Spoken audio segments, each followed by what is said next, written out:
ব্যবসার সেলস তো বাড়ছে, কিন্তু দিন শেষে পকেটে কিছু থাকছে না। এমনটা কি হচ্ছে? এটা কিন্তু একটা খুব সাধারণ সমস্যা। আসলে লাভজনকতা মানে শুধু আয় বাড়ানো নয়। আজকের এই আলোচনায় আমরা লাভজনকতার সেই ৩টা মূল স্তম্ভের কথা বলবো, যা যে কোনো ব্যবসাকে সত্যিকারের সাফল্যের পথে নিয়ে যেতে পারে। এটাই কিন্তু আসল প্রশ্ন, তাই না? অনেক ব্যবসায়ী ব্যস্ততার একটা ফাঁদে আটকে যায়। মনে হয় অনেক কাজ হচ্ছে, বিক্রি হচ্ছে, কর্মীরাও ব্যস্ত, কিন্তু মাস শেষে লাভের হিসাবটা কেমন যেন শূন্য।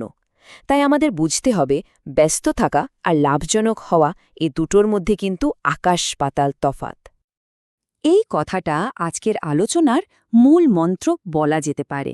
লাভ কিন্তু ভাগ্য বা হঠাৎ করে হয়ে যাওয়া কোনো ব্যাপার নয়। এটা আসে খুব সতর্ক পরিকল্পনা আর নিয়মিত রিভিউ করার মাধ্যমে। লাভকে আমরা প্রায় ব্যবসার একটা বাই প্রোডাক্ট ভাবি, কিন্তু এটাই আসলে ভুল।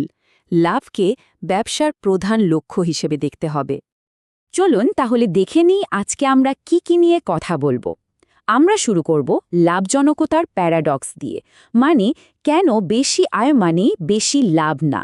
এরপর আমরা এক এক করে ৩টা শক্তিশালী স্তম্ভ নিয়ে কথা বলবো: খরচ নিয়ন্ত্রণ করা, ভ্যালু বাড়ানো, আর ব্যবসার ভেতরের ইঞ্জিনটাকে অপটিমাইজ করা।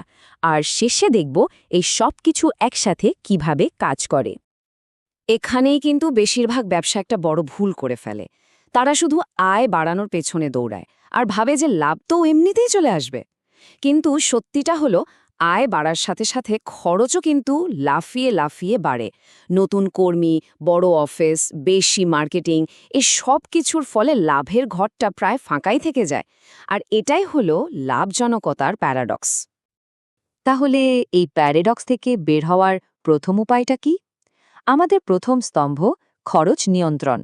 না, এর মানে কিন্তু কিপটামি করা নয়। এর মানে হল স্ট্র্যাটেজিকভাবে বা কৌশল খাটিয়ে খরচ করা। বিশ্বাস করুন, লাভ বাড়ানোর জন্য এটাই সবচেয়ে দ্রুত এবং কার্যকর একটা পদক্ষেপ। খরচ কমানো বলতেই আমাদের মাথায় প্রথমে কি আসে? সাপ্লায়ারের সাথে দামাদামি করে কম দামে জিনিস কেনা, তাই তো? কিন্তু ব্যাপারটা আসলে এর চেয়েও অনেক বড়।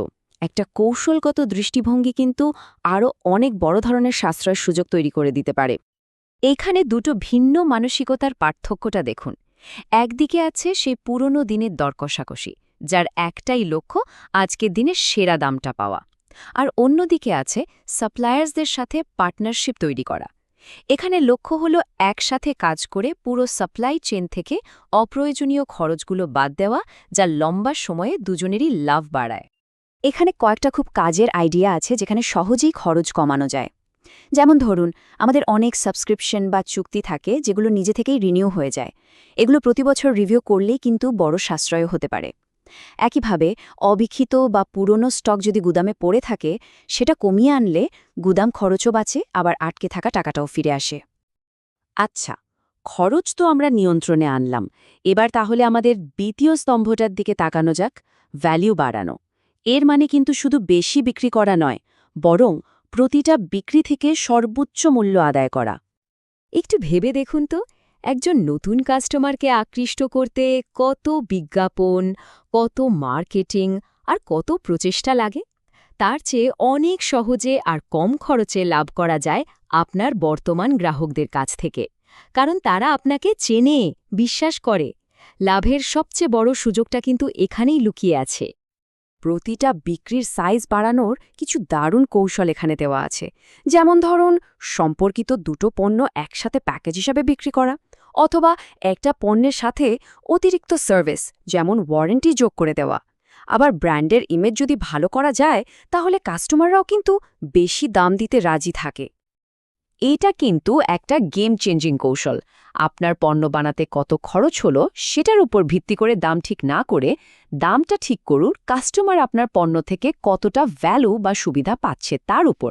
একজন কাস্টমার যদি বিশ্বাস করে যে আপনার পণ্য তার কোনো বড় সমস্যার সমাধান করছে, তাহলে সে কিন্তু সেটার জন্য বেশি দাম দিতেও রাজি থাকবে।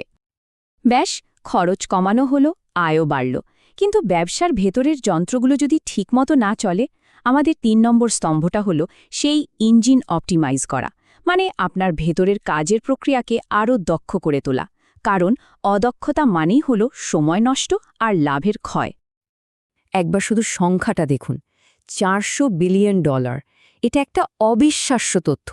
শুধুমাত্র অগোছালো আর অপ্রয়োজনীয় মিটিংয়ের কারণে প্রতি বছর এতগুলো টাকা নষ্ট হয়। এটা থেকেই বোঝা যায় যে ছোট ছোট অদক্ষতাগুলো একসাথে মিলে কত বড় আর্থিক ক্ষতির কারণ হতে পারে। তাহলে এই ইঞ্জিনটাকে আরও স্মুথলি চালানোর উপায় কি? এখানে কিছু মূল কৌশল দেখানো হয়েছে, যেমন কাজের জটিল প্রক্রিয়াগুলোকে আরও সহজ করা, যেসব কাজ বারবার করতে হয় সেগুলোকে টেকনোলজির মাধ্যমে অটোমেট করে ফেলা, আর কর্মীদের আরও ক্ষমতা দেয়া। এতে প্রোডাক্টিভিটি বাড়ে আর লাভও বাড়ে। এটা শুনতে হয়তো একটু খারাপ লাগতে পারে, কিন্তু সত্যিটা হলো সব কাস্টমারই কিন্তু ব্যবসার জন্য ভালো নয়। কিছু কাস্টমার এত বেশি সময় আর রিসোর্স নষ্ট করে যে তাদের কাছ থেকে যা আয় হয় তার চেয়ে খরচ হয়ে যায় অনেক বেশি। লাভ বাড়াতে হলে এই অলাভজনক গ্রাহকদের চিহ্নিত করাটা খুবই জরুরি।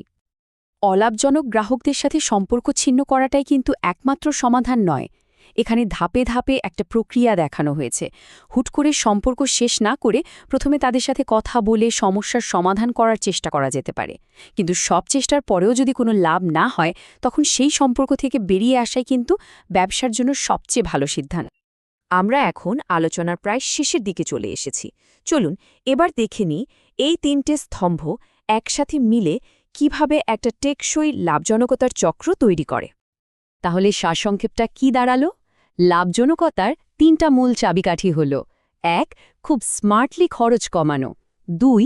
প্রত্যেক গ্রাহকের কাছ থেকে সর্বোচ্চ ভ্যালু আদায় করা, আর ৩. ব্যবসার ভেতরের প্রক্রিয়াগুলোকে একদম মসৃণ আর দক্ষ করে তোলা। এই তিনটা যখন একসাথে একটা চক্রের মতো কাজ করবে, তখন লাভ বাড়াটা কেবল সময়ের ব্যাপার। শেষ করার আগে একটা প্রশ্ন রেখে যাই।